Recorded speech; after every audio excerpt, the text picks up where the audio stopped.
we're going to work you a little bit hard. We're going to get you thinking, and sometimes thinking can be exhausting. There'll be some telling of stories, there'll be some writing of things on paper, and there'll be some sharing of stories back with the larger group. The opportunity and the purpose of today is to share, learn and be heard, but also to consider future opportunities. So, you know, the giveaway is actually in the word work at the beginning of the workshop. What we did last time, and we're going to do again today, is shared some of the things that have been happening across the integrated cancer services. We did have, I think, 49, I was hoping for 50, but we've got an extra late attendance, so that's really good. So somebody can do the head count later. And about 32 of you are consumers, and so we are ICS staff are highly outnumbered here. Each of the integrated cancer services has some form of engaging with consumers in their work. It's all a little bit different because it depends on the local circumstances, what the relationships are, what the distances are and so on. And I think that there isn't a right or wrong way. There's just a process of getting it there. So some of you will see things that are a little bit different today and you can think, oh, that's a really good idea, or oh, I'm glad we don't do it that way. So the two standout topics from the survey that you actually did was we asked you to rank what you thought was the most important thing we should work on, and also what is the most important thing that all consumers should have. And those are the two things that we will probably focus on largely today. Said, I'm the Program Manager for the Victorian Integrated Cancer Services, and I think I am the longest standing member of the team in the Cancer Strategy and Development Unit. I've been there since the ICS were established, and I've seen this program develop, and I'm really heartened by how consumer participation has gone from strength to strength each year. Our overarching role is Cancer System Design and Manager. So what that means is that we're actually responsible for cancer reform policy development, and we support its implementation through various mechanisms, including the Victorian Integrated Cancer Services. And we're quite unique to have a network of health services working together to actually improve care for patients. And our role is to advocate for improved care for cancer patients. And overall, the department's aim is to achieve the best health, wellbeing and safety for all Victorians so they can live the life that they value. In 2017, SafeCare Victoria was established, and it was in response to a review around the quality and safety of Victoria's health system. And the report targeting zero is what we often quote, and it's otherwise known as the Duckett Review. And Stephen Duckett is the eminent professor who undertook the review. It's Victoria's lead agency for improving quality and safety in healthcare. Its overarching role is to support health services to monitor their performance, guide best practice and help them identify and respond to areas where they can improve. So this is where it gets confusing, because we also have Better Care Victoria. And Better Care Victoria was actually established prior to SafeCare Victoria, and it was established in response to the Travis Review. So Professor Doug Travis undertook a review 2015-2016, and it recommended ways to improve the capacity of Victoria's health system. So its overarching role is to actually help the system to identify really good pieces of work, scale up or spread that work across the sector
save 10,000 lives through the actions to prevent cancer, detect cancer early, improve cancer treatment and reduce unwarranted variations in care.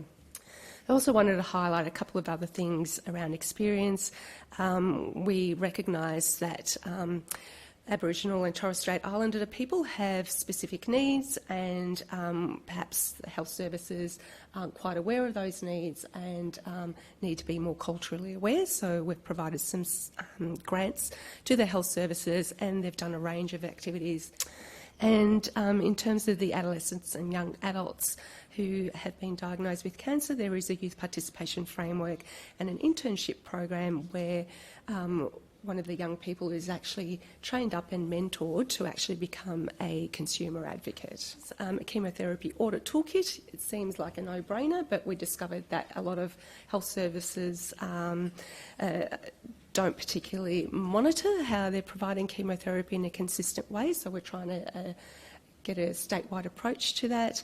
And Rapid Plan is an interesting piece. It was very much driven by our Victorian team here, but I think is now national, where we're actually looking at planning for patients' treatment. It's very individualised, but learning from everybody else and making sure that the side effects are reduced for patients.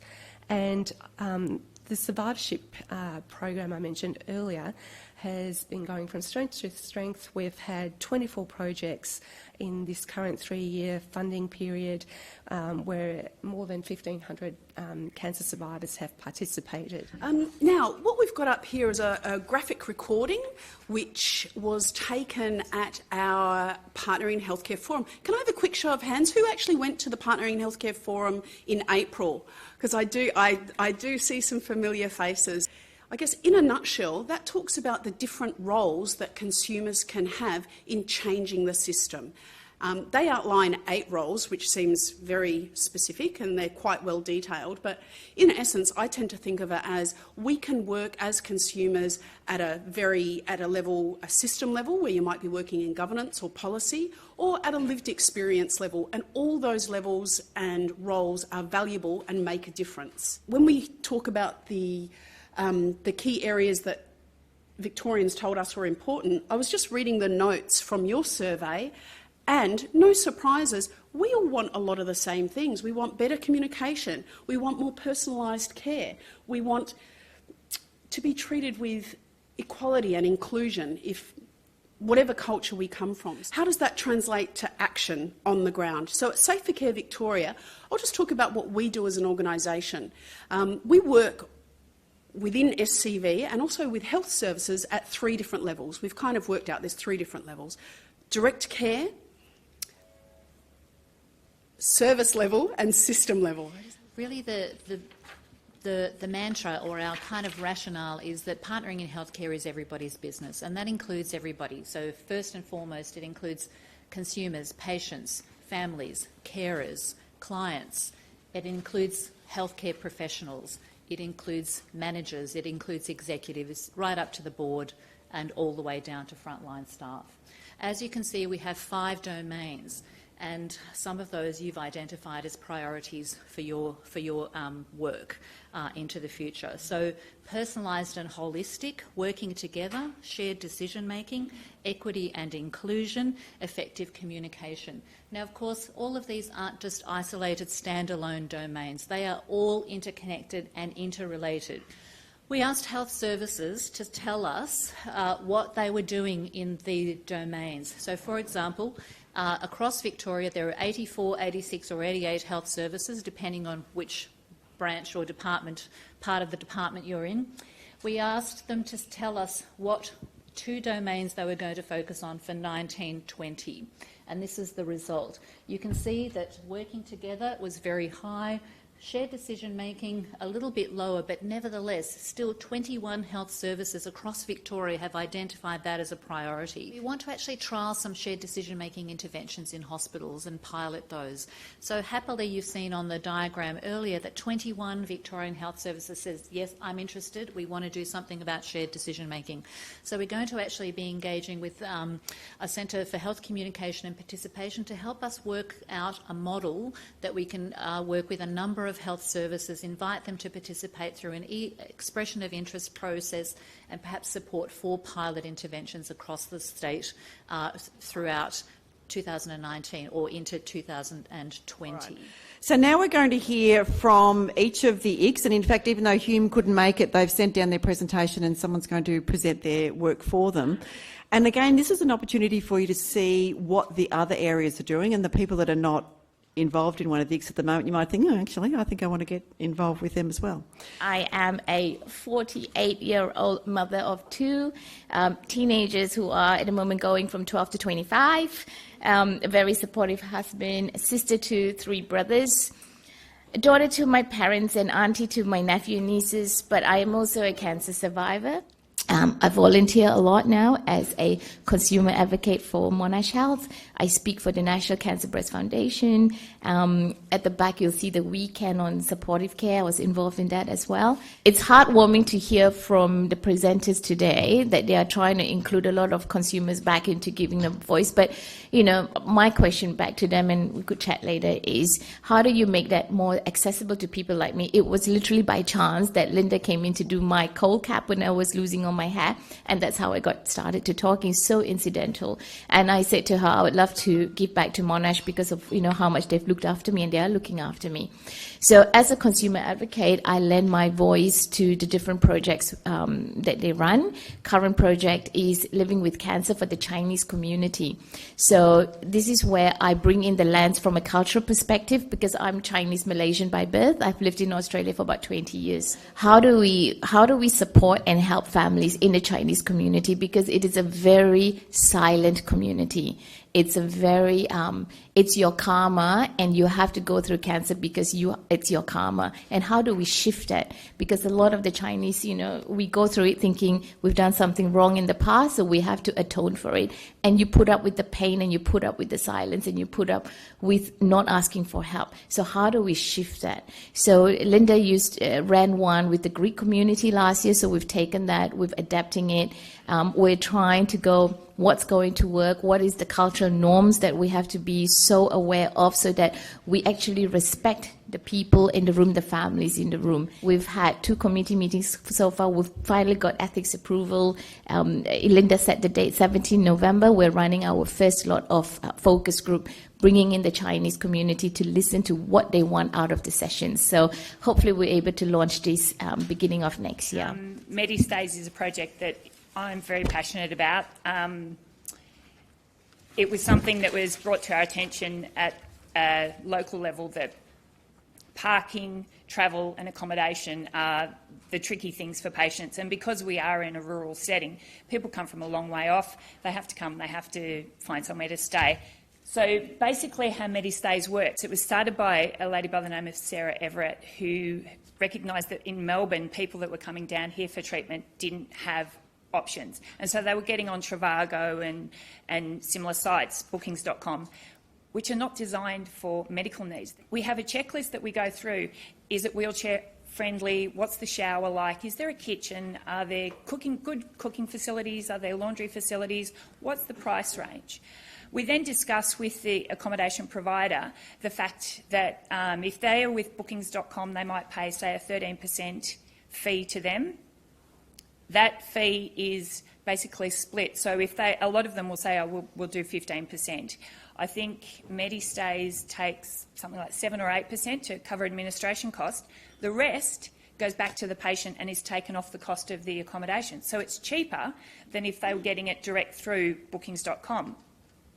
Some of the service providers also will do the VIPTAS. They're happy to help them put in a VIPTAS request and wait for that to come back. So if you've got accommodation that's, say, $140 a night, they might say, well, VIPTAS is roughly $99 a night, you just pay us the balance. So it's like bulk billing in effect. So it's really, really accommodation, but it's very focused on the needs of people undergoing treatment for cancer in particular.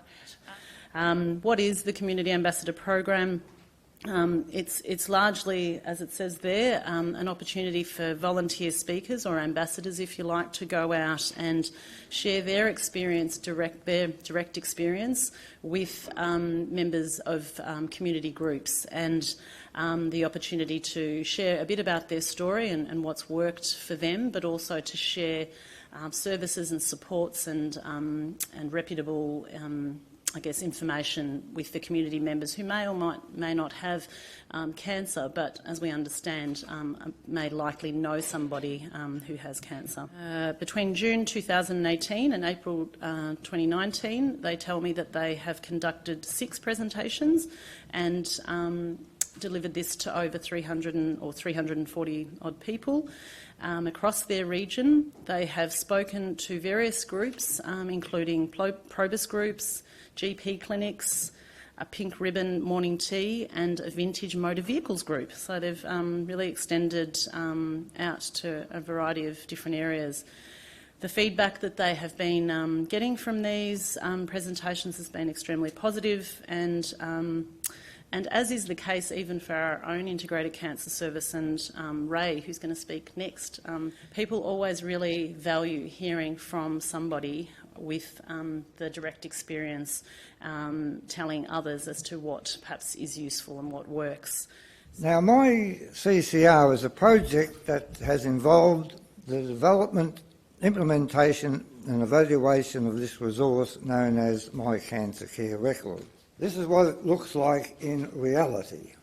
My CCR is designed to support people affected by cancer to store their information in one place, have tips on questions and information to ask their healthcare teams, and it also prompts them to look for information that is important for them to record and to recall.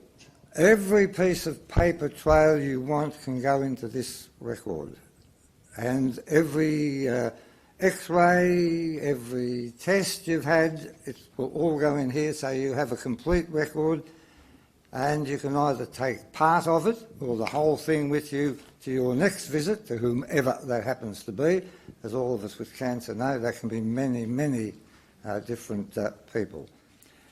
Now, let me sum up by saying that My Cancer Care Record is our baby from concept to birth, with Anna from NEMICS assisting with the delivery. What we want to do now is we want to share our bundle of joy with all Victorians, and we hope that we do. We were in the middle of implementing the prostate optimal cancer care pathway, and we spoke to our consumer reference group around what was already out there and what was happening in the community. And we discovered that there was very limited knowledge. I mean, we started with the support group visits. We then, based on that feedback, we looked at what the main themes were that we'd been told from the guys, and then we decided as a group, and we took that back to the consumer reference group, that a good way to try and capture all of that information in one place rather than everyone, because we're such a far-flung region as well, trying to get out there. So we decided we'd try and hold a forum and get people to come to us. We had a radiation oncologist, a medical oncologist, a urologist, which we were fortunate to actually get someone to attend. So we had a urologist there, a continence nurse, a prostate cancer specific nurse, a representative from True North, and we had an excellent, Vin came from as a community ambassador from PCFA. And then we just had open slather, and everyone stayed, which was wonderful. So all of the specialists stayed, and we had a really good mix of people, I think, and there were lots of questions and topics. Certainly from a consumer perspective, what we were told was that the opportunity for them to actually speak to the specialists, to speak to the clinicians, find out what's there, has been immensely helpful for them as well. We developed, in partnership with the consumers, a online navigation tool. And this was really developed after a lot of consultation with different consumers in that prostate cancer sphere. And it was the project was undertaken because what they said to us very loudly and clearly was that they were actually unsure of what services were available in the region. not just what services, but how to access them, what was some of the specific information around cost, and what was their eligibility to access different services, how to contact them, where to go. Some of the really pivotal ways that consumers made this project work was that they gave us guidance on how the tool should work. And I have got very fond memories of a delightful gentleman in Warrnambool who told me that he wouldn't look at a F something something something computer if I paid him to. And, you know, by the end of the project, we had him on the iPad and we couldn't get him off it.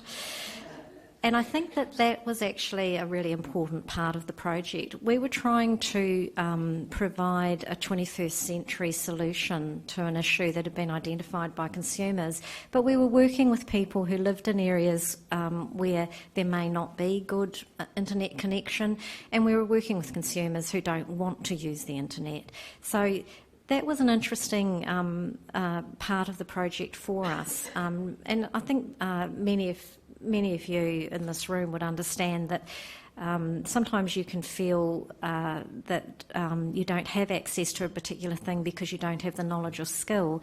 And in fact, what we discovered was once we took it out to groups, it became a group activity. One very small point where the consumers contributed, they asked for the geographical locations of services to be noted. You know, that was something that we hadn't actually thought of. When the day that the gentleman in the southwest told us, can you please put Warrnambool, Hamilton and Portland so that we know where to look, we went back to the clinicians that day in the afternoon and said, what do you think of that?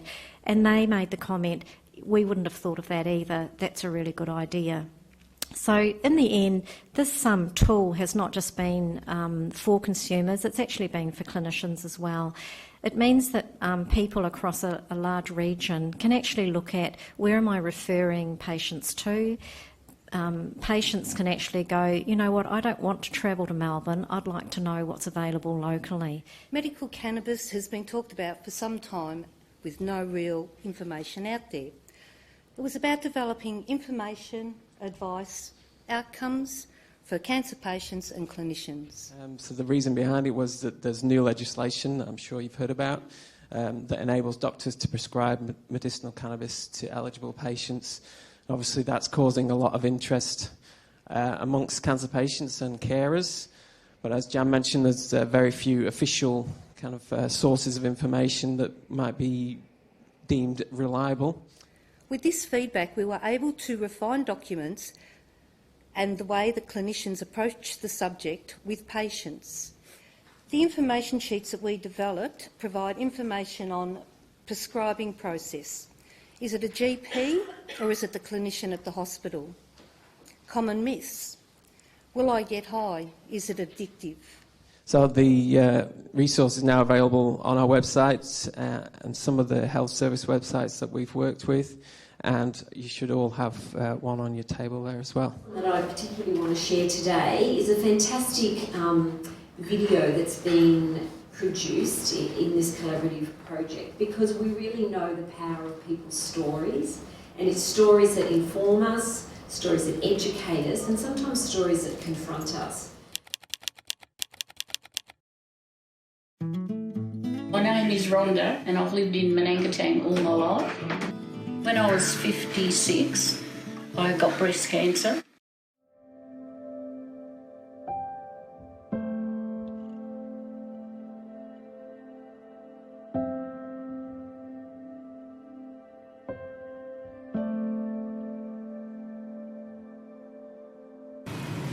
I go there every fortnight to Melbourne. Well, Keith's always been there for me, you know, he comes down to Melbourne when I have treatment all the time. Now I'm used to travelling, it's not so far to hop on a bus and go to Bendigo if it need be. Well, we've got no GP at the moment and we haven't had probably for the last 2 or 3 years. So if you want to see a doctor, you have to go to Swan Hill or Robinvale. But most times my appointments are in Bendigo or Melbourne, so that's where I go because I feel comfortable and safe there because I get so well looked after in Bendigo and in Melbourne. So we're looking for ideas. What do consumers need? So you've seen some fantastic presentations. You've heard about what the government bits and pieces are doing. You've seen a little bit of what each ICS is doing. They might give you some ideas. It might work in your areas, as I mentioned there. A bit of it might work in your area, or it might be, who was I talking to that said just take out prostate and put lung cancer in? So, yeah. So it might be just something that you could really easily replicate. So have a chat around your table. Think about the projects that you heard about. Think about the things that are close to your heart.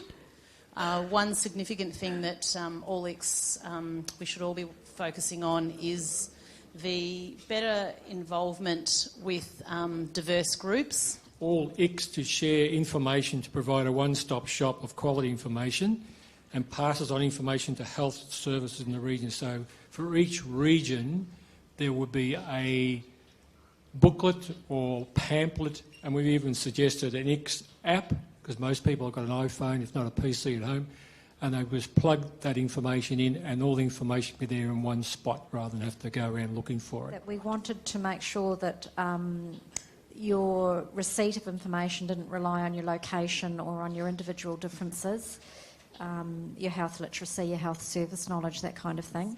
More integrated ICS work. The consumers at our table were very interested in the idea of a statewide consumer project, that we really liked My Cancer Care Record, and that we could imagine that as a statewide project, including looking at the digital version, that would be something that our table would support. Interdisciplinary communication we felt was very important. Raising awareness amongst consumers of what it means to be a consumer, how you can assist others in their cancer journeys. And then we got very specific. We were actually talking about the Peter Mac radiotherapists at Moorabbin, in that their bedside manner was exemplary. And whatever they're doing, others should get onto it. Meaningful consumer involvement was what the ICS should be focusing on, because it should starting with the consumer and then ending with the consumer. I think we have to define consumer a bit more, because I class myself as a cancer survivor, that I'm an end consumer. And I think the first time I really knew about VICS or ICS was here. And I can tell all the people in our support group that I go to about it. But I think there's a whole... We only get to about 5% of the men that have already suffered with prostate cancer and are being treated. A lot of this has to go out to people who are all the other aspects, supporters, people who are worried about cancer, so that they know what VICS is doing, where they can get all this information. We thought a good statewide project would be to investigate the coverage of the Medistay website in each region, and then do some end-user testing of how easy it is for consumers to use. Tell us, what is the one thing you think all people affected by cancer should have? Well, care coordination was the first thing that came to our mind. One-on-one privacy support came up, and confidentiality. Optimal care pathways should be focusing on consumer needs across all tumour streams. Consistent quality and affordable care, and that to be allied with individual case management. We just went straight to the My Cancer Care Record as something that everyone should get, at that level of individualised information. We also discussed the kind of blue sky thinking of if it integrated into hospital systems and those things could talk to each other, if there was some kind of app version of it. But one of the key things is the cultural shift for clinicians to agree that this is what patients need. So this table came up with a similar one to A, which is a one-stop shop for support, care and information. Involve family and friends, carers. 2 sets of ears are better than one. And if I can do a good plug for Peter Mac at the moment, they're in the process of trial for a thing called Second Ears. So it'll be a downloadable app onto your phone, iPhone at the moment only, and you record all your conversations with specialists in allied health within the hospital. It's uploaded to your health records. Then you can take that at home, as we've discussed here. Having access to somebody who's going to help you navigate your supportive care needs. So whether that's a coordinator, navigator, social worker, and death literacy, and I suppose the focus that everybody should have an advanced care plan, and how that can be introduced into the system, not without its challenges.